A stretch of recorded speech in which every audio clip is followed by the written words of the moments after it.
Assalamualaikum warahmatullahi wabarakatuh. Perkenalkan, nama saya Nabila Almazakiyah dengan NIM 2020901117. Adapun maksud dan tujuan video ini yaitu untuk memenuhi tugas mata kuliah Psikologi Pendidikan dengan dosen pengampu Bapak Dr. Muhammad Uyun MSI. Di sini saya akan menjelaskan materi tentang konsep belajar. Sebelumnya, kita harus mengetahui terlebih dahulu definisi dari psikologi pendidikan. Menurut Barlow tahun 1985, psikologi pendidikan adalah sebuah pengetahuan berdasarkan riset psikologis yang menyediakan serangkaian sumber-sumber untuk membantu Anda melaksanakan tugas sebagai seorang guru dalam proses belajar mengajar secara efektif.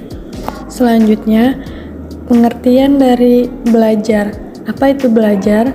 Belajar menurut Skinner adalah menciptakan kondisi peluang dengan penguatan atau reinforcement sehingga individu akan bersungguh-sungguh dan lebih giat belajar dengan adanya ganjaran punishment dan pujian atau reward dari guru atas hasil belajarnya.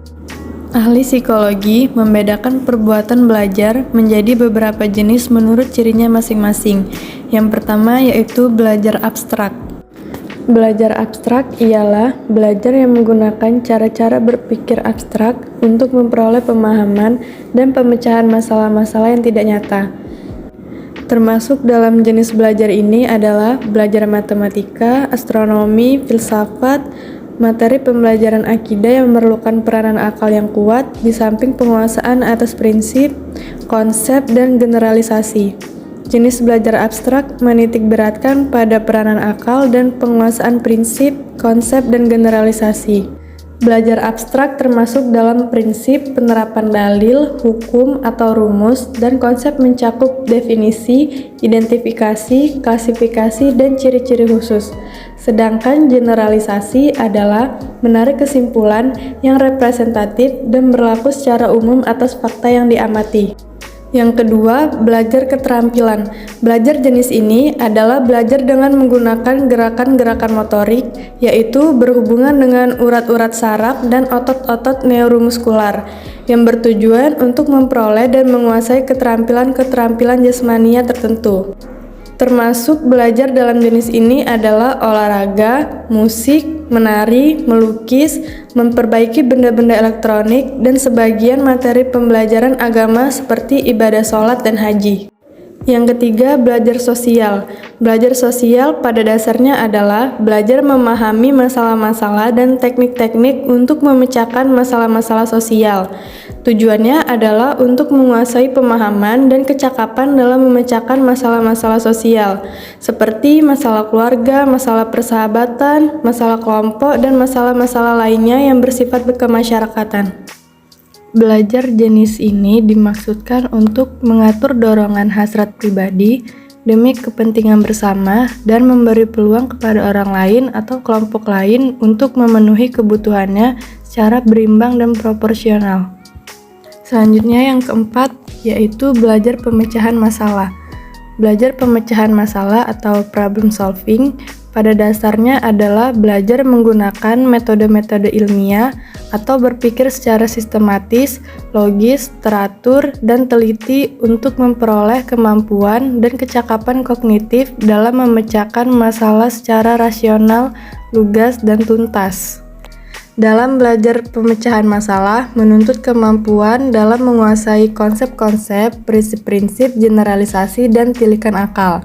Untuk keperluan ini, hampir semua bidang studi dapat dijadikan sarana belajar pemecahan masalah, terutama pembelajaran eksakta. Kelima, yaitu belajar rasional. Belajar rasional sangat erat kaitannya dengan belajar pemecahan masalah, yaitu menggunakan kemampuan berpikir secara logis dan rasional agar memiliki kemampuan memecahkan masalah dengan menggunakan pertimbangan dan strategi akal sehat. Belajar jenis ini tidak memberikan penekanan pada pembelajaran eksakta, sehingga bidang studi non-eksakta pun dapat memberi efek yang sama dengan bidang studi eksakta dalam belajar rasional.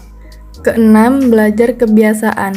Belajar kebiasaan dapat diartikan sebagai proses pembentukan kebiasaan-kebiasaan baru atau perbaikan kebiasaan-kebiasaan yang telah ada. Tujuan belajar jenis ini adalah memperoleh sikap-sikap dan kebiasaan-kebiasaan perbuatan baru yang lebih tepat dan positif selaras dengan kebutuhan ruang dan waktu atau kontekstual. Meskipun jenis belajar kebiasaan lebih tepat dilaksanakan dalam konteks pendidikan informal, namun tidak tertutup kemungkinan penggunaan pembelajaran agama Islam dan PPKN sebagai sarana belajar kebiasaan bagi anak didik agar sikap dan kebiasaannya selaras dengan norma-norma dan tata nilai yang berlaku. Ketujuh, belajar apresiasi. Belajar apresiasi adalah belajar mempertimbangkan atau judgement, arti penting atau nilai suatu objek. Tujuannya agar peserta didik memperoleh dan mengembangkan kecakapan rana rasa atau affective skill sebagai kemampuan menghargai nilai objek secara tepat. Kedelapan, yaitu belajar pengetahuan. Belajar pengetahuan ialah belajar dengan cara melakukan penyelidikan secara mendalam terhadap objek pengetahuan tertentu yang bertujuan untuk menambah informasi dan pemahaman terhadap pengetahuan tertentu yang biasanya lebih rumit sehingga memerlukan kiat khusus dalam mempelajarinya, seperti menggunakan alat-alat di laboratorium dan penelitian lapangan. Bidang studi bahasa dan sains dapat menjadi sarana dalam mengembangkan kegiatan belajar jenis pengetahuan ini. Adapun metode dan konsep belajar menurut Pritchard tahun 2009, berdasarkan teori Neuro-Linguistic Programming atau NLP, ada 3 metode dan konsep belajar. Yang pertama, metode belajar visual.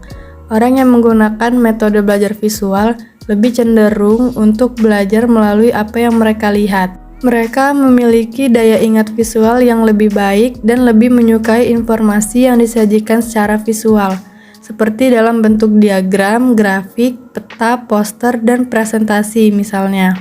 Ketika sedang menggambarkan dan mengingat suatu peristiwa atau objek, orang dengan tipe visual sering menggunakan gerakan tangan untuk mempermudah. Lalu, ketika memikirkan atau mengingat informasi, mereka memiliki kecenderungan untuk gerakan mata melihat ke atas. Selanjutnya, metode belajar auditori.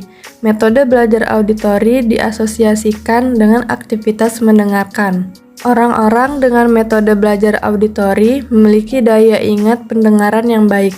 Oleh karena itu, mereka dapat dengan mudah menerima informasi dari kegiatan diskusi, ceramah, wawancara, serta mendengarkan cerita dan video. Saat belajar, tipe ini menyukai sesuatu yang berurutan, pengulangan, serta ringkasan. Saat mengingat sesuatu, cenderung memiringkan kepala dan menggunakan gerakan mata yang sejajar. Yang terakhir yaitu metode belajar kinestetik. Berbeda dengan 2 metode sebelumnya, orang dengan tipe belajar kinestetik cenderung belajar dengan melakukan sebuah aktivitas. Mereka pandai mengingat peristiwa dan mengasosiasikan perasaan serta pengalaman fisik dengan ingatan. Karakteristik lainnya adalah mereka menikmati aktivitas fisik, kunjungan lapangan, memanipulasi objek, dan pengalaman praktikal lainnya. Dalam kehidupan sehari-hari, mereka adalah orang yang merasa sulit untuk diam dan tenang dalam kegiatan pembelajaran di kelas. Baiklah, itu saja materi yang dapat saya sampaikan. Apabila ada salah kata, saya mohon maaf. Kepada Allah saya mohon ampun. Wallahul muwaffiq ila aqwamit thoriq. Wassalamualaikum warahmatullahi wabarakatuh.